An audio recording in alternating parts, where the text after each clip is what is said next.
नमस्कार दोस्तों, मेरे यानी डॉक्टर मुक्ता टंडन के यूट्यूब चैनल साहित्याकाश रत्न में आपका स्वागत है। इस चैनल पर आपको हिंदी साहित्य से जुड़ी समस्त जानकारियां देने का मेरा प्रयास रहेगा। चैनल को सब्सक्राइब करें, बेल आइकन पर क्लिक करें ताकि समय समय पर अपलोडेड वीडियो की आपको जानकारी मिलती रहेगी। हिंदी निबंधों की हम बात कर रहे थे और उसमें भारतेंदु युग तक का चर्चा हम कर चुके थे। हिंदी निबंध का ऐतिहासिक विकास दूसरे चरण में हुआ, जिसे हम द्विवेदी युग के नाम से जानते हैं। आचार्य महावीर प्रसाद द्विवेदी महत्वपूर्ण उन्नायक रहे हैं हिंदी के नवजागरण के, और उनके लेखन से और सरस्वती में विभिन्न विषय क्षेत्रों पे जो निबंध लिखे गए, उससे भी निबंध साहित्य का कतिपय विकास हुआ है। आप सब ये जानते हैं कि सरस्वती पत्रिका की भूमिका सबसे अधिक महत्वपूर्ण हो जाती है गद्य विकास में, और ये देखने को मिलता है कि महावीर प्रसाद द्विवेदी ने महत्वपूर्ण विषयों पर आलेख लिखकर लेखकों को नई दृष्टि प्रदान की है। गोविंद नारायण मिश्र, माधव प्रसाद मिश्र, मिश्र बंधु, गोपाल राम गहमरी, सरदार पूर्ण सिंह, चंद्रधर शर्मा गुलेरी, श्याम सुंदर दास, गुलाब राय, बनारसी दास चतुर्वेदी, शिवपूजन सहाय, मन्नन द्विवेदी आदि उस युग के महत्वपूर्ण निबंधकार रहे हैं। हिंदी निबंधों का जो अधिक विकास और महत्वपूर्ण अध्याय तब चालू हुआ जब रामचंद्र शुक्ल अपने निबंध संग्रह चिंतामणि भाग 1 और भाग 2 को लेकर के उपस्थित हुए। उनके समकालीनों में गुलाब राय, वासुदेव शरण अग्रवाल, राय कृष्णदास, शांतिप्रिय द्विवेदी, माखनलाल चतुर्वेदी और पदुमलाल पुन्नालाल बख्शी का नाम उल्लेखनीय है। इनका समय सामान्यतः 1920 से 1940 के मध्य का रहा है। द्विवेदी युग के विचारात्मक निबंधों का चरम स्वरूप हमें शुक्ल युग में देखने को मिलता है। हिंदी निबंधों के विकास यात्रा में शुक्ल युग निबंध की चेतना और शिल्प में एक विशिष्ट परिवर्तन की ओर अग्रसर दिखाई देता है। बलभद्र प्रसाद तिवारी का कथन है, जिसे हम हिंदी निबंध का उत्कर्ष काल मानते हैं, वस्तुतः उसकी भूमि अपने पूर्ववर्ती काल से बिल्कुल मिली हुई है, और उस काल के अधिकांश लेखक इस काल में और उसके बाद तक साहित्य साधना में रत रहे।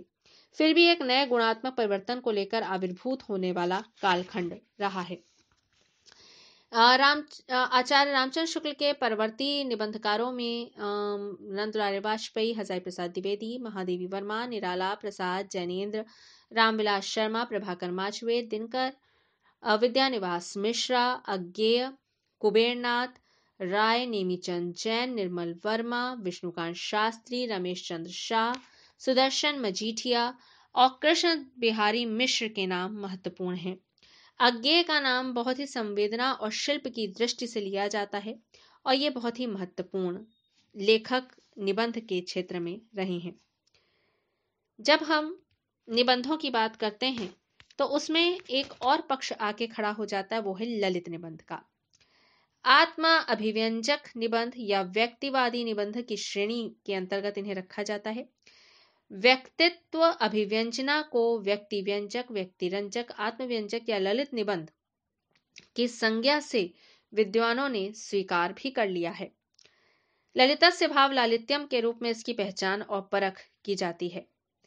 ललित शब्द से कई अर्थ भावार्थ व्यंजित होते हैं। मनुष्य की इच्छा शक्ति जब संरचनात्मक रूप और आकार ग्रहण करती है, तभी उसे विश्वव्यापिनी सर्जनात्मक शक्ति लालिता का व्यष्टिगत रूप कहा जाता है। इसी लालित्य से जुड़ा हुआ वर्णन हमें ललित निबंधों में देखने को मिलता है।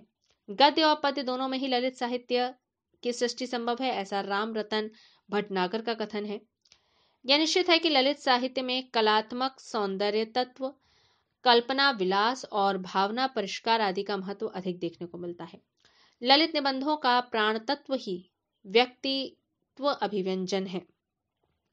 रचना में व्यक्तित्व की खोज, आत्मानुभूति की विवृत्ति और व्यक्तिकता का रागमय संस्पर्श पाठक और विवेचक दोनों के लिए जरूरी समझा जाता है।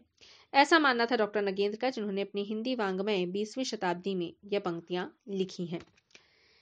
इस संदर्भ में केंद्रीय हिंदी संस्थान से निकली ललित निबंध की भूमिका में वर्णित है कि ललित निबंध एक प्रकार की गद्यमय संरचनात्मक रचना है, जिसमें किसी विषय वस्तु के माध्यम से निबंधकार का मन भाव तरंगों में लहराता है, निजी उमंगों में विहार करता है, और निबंध के समाप्त होने के साथ ही तरंगों का ज्वार भी समाप्त हो जाता है।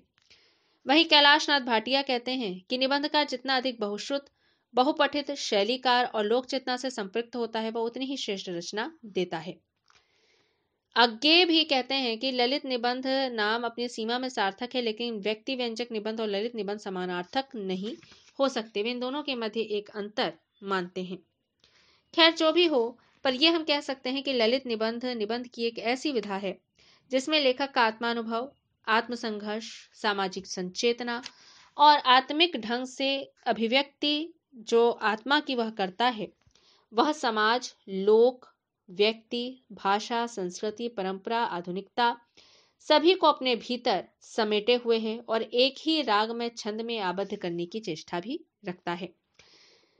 इन प्रवृत्तियों के आधार पर हम ये कह सकते हैं कि हिंदी साहित्य में गद्य के विकास क्रम में निबंध लेखन के साथ जो तत्व शुरू हुए वो बाल कृष्ण भट्ट, प्रताप नारायण मिश्र, बाल मुकुंद गुप्त, माधव प्रसाद मिश्र, आचार्य हजारी प्रसाद द्विवेदी, विद्यानिवास मिश्र, अज्ञेय, कुबेरनाथ राय, विवेकी राय, कृष्ण बिहारी मिश्र आदि के निबंधों में परिलक्षित होते हैं।